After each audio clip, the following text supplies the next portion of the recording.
और एक बार फिर आपको ले चलते हैं सीधा गुजरात, जहां पर पीएम नरेंद्र मोदी इस वक्त वंदे भारत ट्रेन को हरी झंडी दिखा रहे हैं।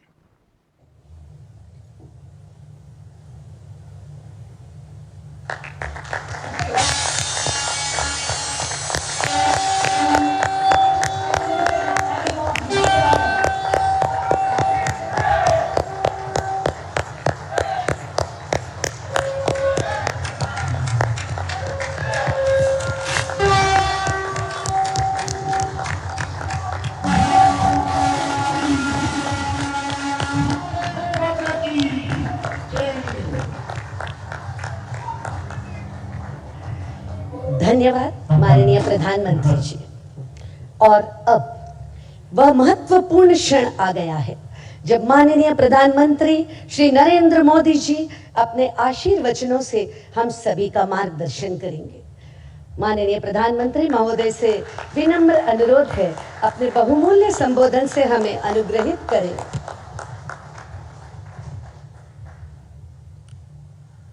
गुजरात के गवर्नर आचार्य श्री देवव्रत जी, गुजरात के लोकप्रिय मुख्यमंत्री श्रीमान भूपेंद्र भाई पटेल, कैबिनेट में मेरे साथी रेल मंत्री श्री अश्विनी वैष्णव जी, संसद में मेरे सहयोगी और गुजरात प्रदेश भारतीय जनता पार्टी के अध्यक्ष श्रीमान CR पाटिल और देश के कोने कोने से जुड़े सभी गवर्नर श्री, आदरणीय मुख्यमंत्रीगण, सांसदगण, विधायकगण, मंत्रीगण, और मैं स्क्रीन पर देख रहा हूं मेरे सामने 700 से ज्यादा स्थान पर वहां के सांसद के नेतृत्व में, वहां के मंत्री के नेतृत्व में लाखों लोग आज इस कार्यक्रम में जुड़े हैं। शायद रेलवे के इतिहास में एक साथ हिंदुस्तान के हर कोने में इतना बड़ा कार्यक्रम कभी नहीं हुआ होगा।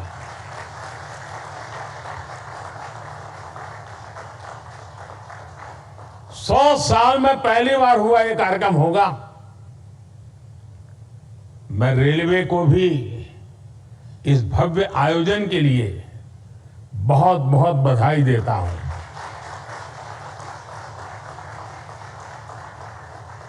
विकसित भारत के लिए हो रहे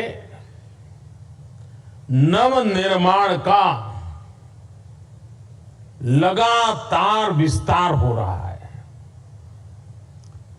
देश के कोने कोने में परियोजनाओं का लोकार्पण हो रहा है, नई योजनाएं शुरू हो रही हैं। अगर मैं साल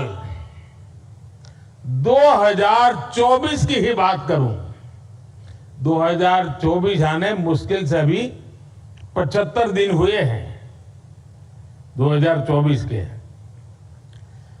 इन करीब करीब 75 दिन में 11 लाख करोड़ रुपए से ज्यादा की परियोजनाओं का लोकार्पण और शिलान्यास हो चुका है।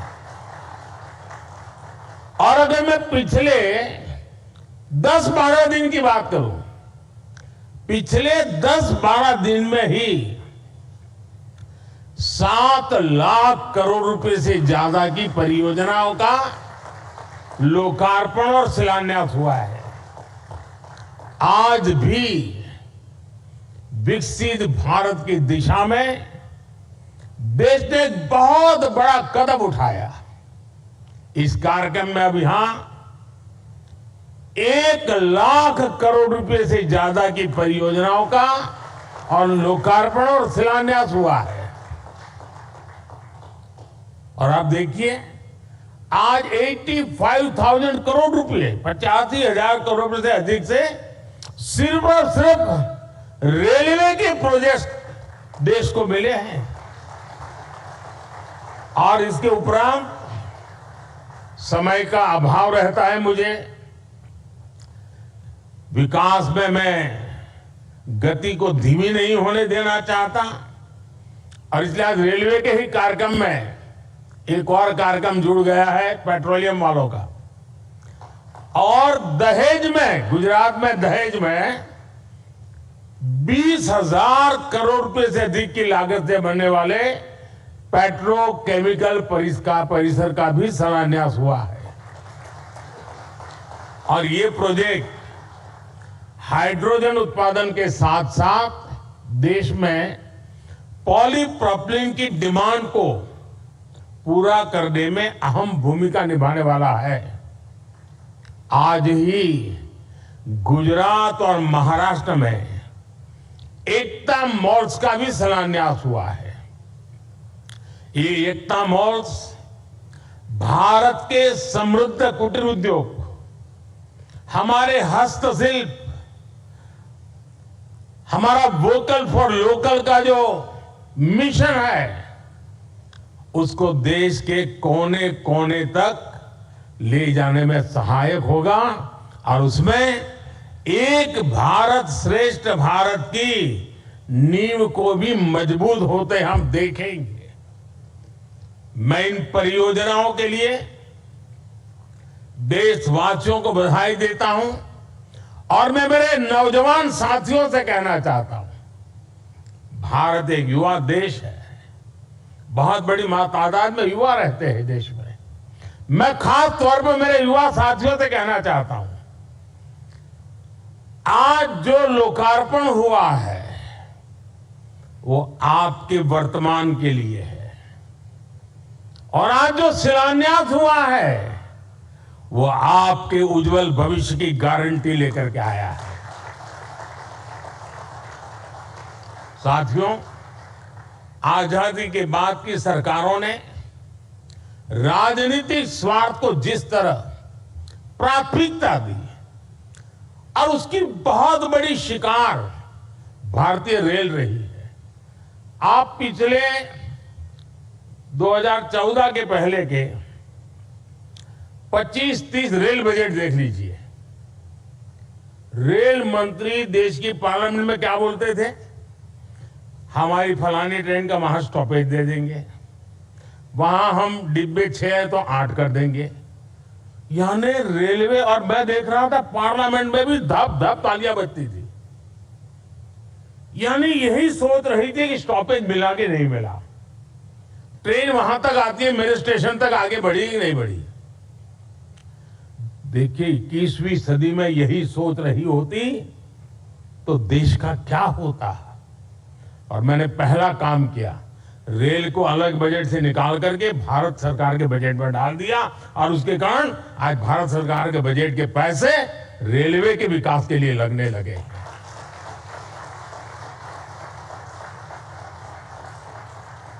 पिछले दिनों देखा है इन दशकों में समय की पाबंदी, आपने हालत देखा है। ट्रेन पर मेन लोग ये नहीं देखने जाते थे किस प्लेटफॉर्म पर कौन सी ट्रेन है, लोग ये देखते हैं कितनी लेट है। यही कार्यक्रम है। को घर से कहोगे, उस समय मोबाइल तो था नहीं, स्टेशन पे जाकर के देखना कि भाई कितनी लेट है। रिश्तेदारों को कहते हुए रुके रहो, पता नहीं ट्रेन कब आएगी, वरना घर वापस जाकर के फिर आएंगे। ये रहता था।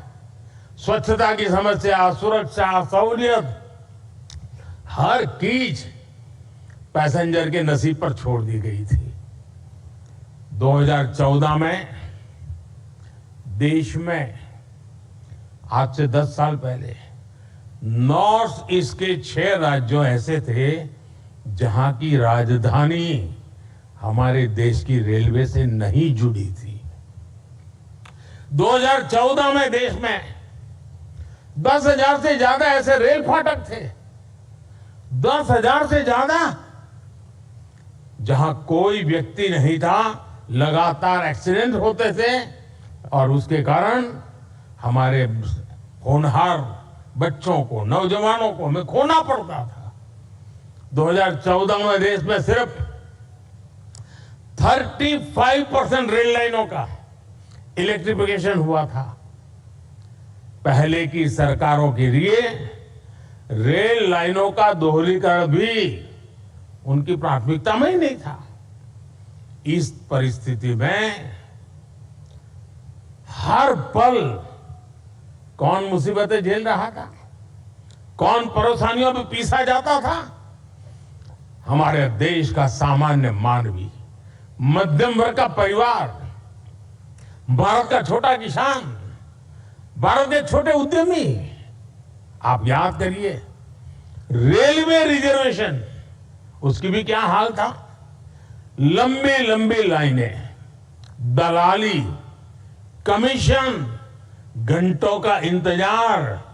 लोगों ने भी सोच लिया था कि अब ये हालत कभी नहीं। सबने माना था भाई रेलवे बस ऐसी है, मुसीबत है, चलो 2-4 घंटे सफर करनी है, कर लेंगे, चिल्लाओ मत। यही जिंदगी हो गई थी। और मैंने तो मेरी जिंदगी ही रेल की पटरी पर शुरू की है, जब मुझे भली भांति है रेल का क्या हाल था। साथियों, भारतीय रेल को उस नर्क जैसी स्थिति से बाहर निकालने के लिए जो इच्छा शक्ति चाहिए थी, वो इच्छा शक्ति हमारी सरकार ने दिखाई है। अब रेलवे का विकास सरकार की सर्वोच्च प्राथमिकताओं में से एक है।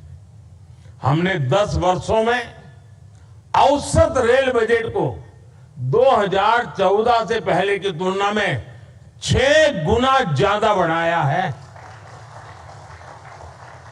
और मैं आज देश को ये गारंटी दे रहा हूं कि अगले 5 साल में वो भारतीय रेल का ऐसा कायाकल्प होते देखेंगे जिसकी उन्होंने कल्पना भी नहीं की होगी।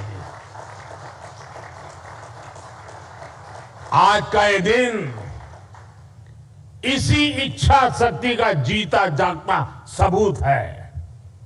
देश का नौजवान तय करेगा उसको कैसा देश चाहिए, कैसी रेल चाहिए। ये 10 साल का काम अभी तो ट्रेलर है, मुझे तो और आगे जाना है।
गुजरात के दौरे पर है, जहां से उन्होंने वीसी के जरिए 10 नई वंदे भारत ट्रेनों को हरी झंडी दिखाई। इसके साथ ही कई रेल परियोजनाओं का भी शिलान्यास और लोकार्पण किया। इसके साथ ही आपको बता दें कि मोदी ने यूपी को भी सौगात दी है, तो साथ ही गुजरात को भी बड़ी सौगात दी है। कई रेलवे की परियोजनाओं का शिलान्यास और लोकार्पण किया।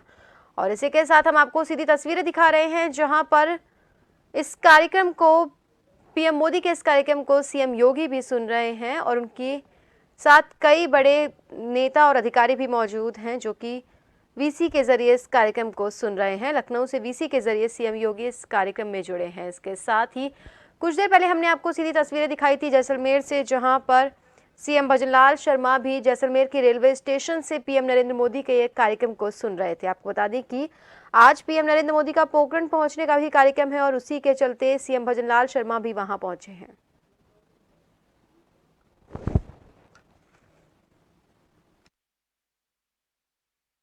को बता दें कि पीएम ने इस दौरान 10 नई वंदे भारत ट्रेनों को हरी झंडी दिखाई।